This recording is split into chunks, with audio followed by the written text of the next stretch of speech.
এখন প্রথমত শিক্ষার্থীদের এক ধরনের কনসার্ন আছে গেস্ট রুম, গণরুম, সিটের সংকট, এগুলো কেন্দ্র করে তারা ভয় পায় যে কোনো ছাত্র সংগঠন যদি প্রবল প্রতাপশালী হয়ে ওঠে তাহলে তারা শিক্ষার্থীদের ছাত্র রাজনীতি করতে বাধ্য করবে, হল নিজেদের মত অনুসারে চালাবে ইত্যাদি ইত্যাদি।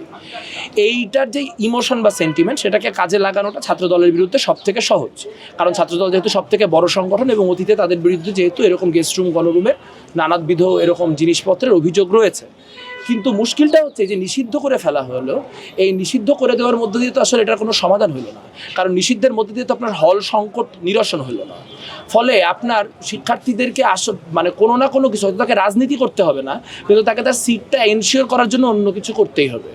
এবং আরও একটা বড় জিনিস হচ্ছে যে যদি ধরেন আপনি হল কমিটি রাখলেন না, কিন্তু বিশ্ববিদ্যালয় কমিটি তো আপনি রাখছেন। এখন একদিকে তারা বলতেছে যারা 17ই জুলাইয়ের হিসাব অনুযায়ী করতেছে, কিন্তু 17ই জুলাই বলা ছিল লেজুর ভিত্তিক ছাত্র রাজনীতি বন্ধ করতে হবে।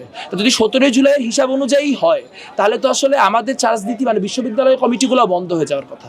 তা আসলে সেই রকম কোনো কিছু ঘটার সম্ভাবনা আছে কিনা আমরা এটা নিয়েও শঙ্কিত। আমরা সবচেয়ে বেশি শঙ্কিত হচ্ছে এই জায়গায় যে প্রশাসনের কোনো অবস্থান নাই।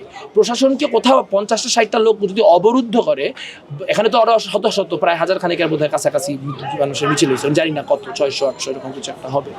তো প্রশাসন তার অবস্থান থেকে নড়ে যায় এবং সে তার মতো করে একটা অবস্থান নিয়ে মানে যারা আসে তাদের ব্যাপারে অবস্থান নিয়ে ফেলে। এখন যদি ছাত্রদল একটা জমায়েত নিয়ে যায় প্রশাসনকে অবরুদ্ধ করে, প্রশাসন আবার ছাত্রদলের কথা সিদ্ধান্ত বদলায় ফেলবে, কিন্তু এটার মধ্যে দিয়ে কোনো সমাধান হচ্ছে না। বিশেষত যে সিদ্ধান্ত গ্রহণ করা হয়েছে সেই সিদ্ধান্ত 73-এর যে অধ্যাদেশ সংবিধানে, সেই 73-এর অধ্যাদেশের পরিপন্থী, যার ফলে কেউ যদি একটা রিট করে তাহলে কিন্তু এটা আর টিকবে না। মাঝখান দিয়ে যেটা হলো যে এই সুযোগটাকে আমরা কাজে লাগাইতে পারতাম কিসের জন্য?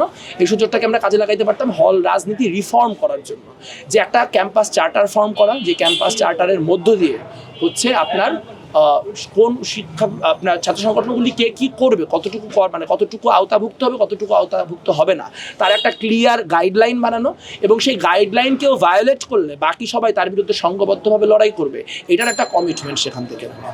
তা না করে যেটা করা হলো এটার মধ্যে দিয়ে কোনো সমাধানই হলো না। কারণ ধরেন কথার কথা যে 6 মাস পরে বিএনপি জিতে আসলো, ছাত্রদল বিশ্ববিদ্যালয় কমিটি আছে, ছাত্রদলের হল কমিটি, তাদের যদি মনে হয় যে তারা প্রভাব বিস্তার করবে তাহলে কি তারা ওই রাজনৈতিক ক্ষমতা ব্যবহার করে প্রভাব বিস্তার করতে পারবে না? এটার জন্য কি এক্সক্লুসিভলি হলের কমিটির দরকার আছে? কারণ বিশ্ববিদ্যালয়ের যে কমিটি সেটা তো থাকতেছে, সেখানে হলে বসবাসকারী শিক্ষার্থী অন্যরা থাকবে, মানে যারা হচ্ছে হলে বসবাসকারী ছাত্রদলের শিক্ষার্থীরা থাকবে। তো তাহলে এটা হল, পার্থক্যটা হচ্ছে প্রকাশ্য আর গোপন। গতকালকে সিদ্ধান্তের মধ্য দিয়ে গোপন রাজনীতিকে এক ধরনের ইনসেন্টিভাইজ করা হলো। খেয়াল করে দেখেন, তারা বলতেছে, গতকালকে উমামা ফাতেমা সম্ভবত বলছেন যে শিবিরের যেই মানে গুপ্ত টিমগুলা সেগুলোকে প্রকাশ্য করতে হবে, আর ছাত্রদলের যে প্রকাশিত কমিটিগুলো সেগুলোকে বিলুপ্ত করতে হবে। তাহলে যেই সংগঠন প্রকাশ্যে আসার সুযোগ থাকার পরও বেরোচ্ছে না, সে কেন প্রথমে প্রকাশ্যে আসবে এবং তারপর বিলুপ্ত করবে? তার বদলে যারা প্রকাশ্য আছে তারাই তো বরং নিজেদেরকে গুপ্ত করে ফেলার একটা চেষ্টা করতেছে। আমার মনে হয় এরকম একটা মানসিকতা বা চিন্তা ভাবনা আছে। তারা আইদার মনে করে যে বাকিরা অনেক ছোট, তারা চাইলেও এটা চালাইতে পারবে না, এটা চালানোর ক্যাপাসিটি ক্যাম্পাসে তারা ছাত্রদলের মধ্যেই দেখে সম্ভবত। এটা আমার সাইকোলজি, আমার বাইরের দেখার অ্যানালিসিস, এটা নাও ঠিক হইতে। আমার কাছে মনে হয় না যে ক্যাম্পাস শান্ত ছিল, কারণ ডাকসু তফসিল ঘোষণা করার আরও অনেক আগে ক্যাম্পাসে কিন্তু আপনার ককটেল, অনেকগুলি অবিস্ফোরিত বোমা পাওয়া গেছে। তার কিছুদিন আগে সাম্য হত্যাকাণ্ড ঘটছে। আপনি যদি মনে করে দেখেন এই ক্যাম্পাসে এই প্রশাসন আসার পরই তোফাজ্জল হত্যাকাণ্ড ঘটছে। সো তার অর্থ হচ্ছে, এবং ক্যাম্পাসে প্রায়শই আমরা অনিরাপত্তার অনেকগুলি নিদর্শন দেখতে পাইছি।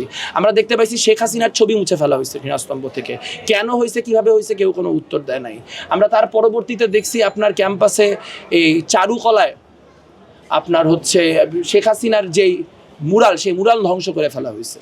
তো আমরা ক্রমাগতই এগুলো দেখতে পাইতেছি, এবং ক্যাম্পাসকে নিরাপদ রাখার জন্য যে ধরনের বিচক্ষণতা এবং মেরুদণ্ডের প্রয়োজন, আমরা প্রশাসনের মধ্যে সেই ধরনের বিচক্ষণতা বা